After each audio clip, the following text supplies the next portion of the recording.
Сәлем достар! Бүгінгі видеода теріні ағартуға және әжімдерді кетіруге арналған сиқырлы картоп маскасын жасаймыз. Картоп маскасы пигментацияны, қарадақтарды және ұлғайған тері тесігін кетіреді. Бізге шағын бір картоп керек. Картопты кастрюльге салыңыз. Су құйыңыз.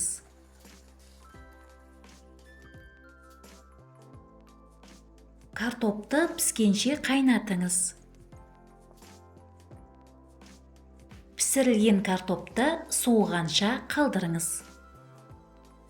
Қайнаған картоп суын төкпей қоя тұрыңыз.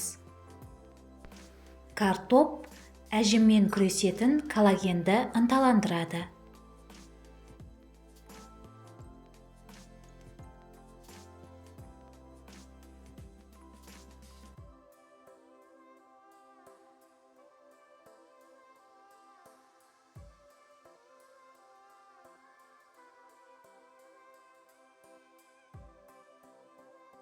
Картопты тілімдерге кесіңіз.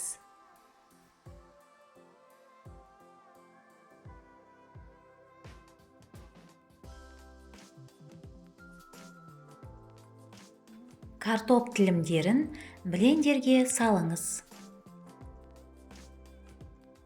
Қайнаған картоп суын қосыңыз. Картопты блендермен жақсылап езгілеңіз.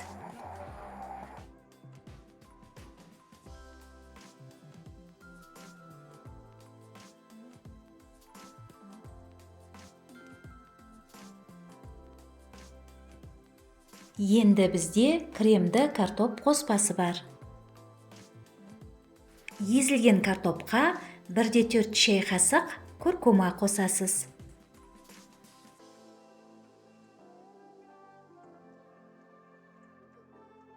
Бізге лимон керек. 1 шай қасық лимон шырынын қосыңыз.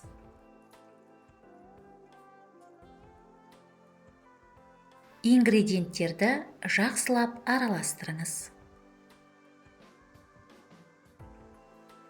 Бұл қоспаны кішкене банкаға құйып, тоңазытқышта 7 күнге дейін сақтауға болады. Масканы бет пен мойын терісіне жағыңыз. Теріңізге 20 минутқа қалдырыңыз. Теріңізді жылы сумен, содан кейін салқын сумен жуыңыз. Соңында теріңізді ылғалдандыратын креммен немесе маймен ылғалдандырыңыз. Жақсы нәтиже алу үшін бұл масканы аптасына 2 рет қайталаңыз. Деніңіз сау, сұлу болыңыз.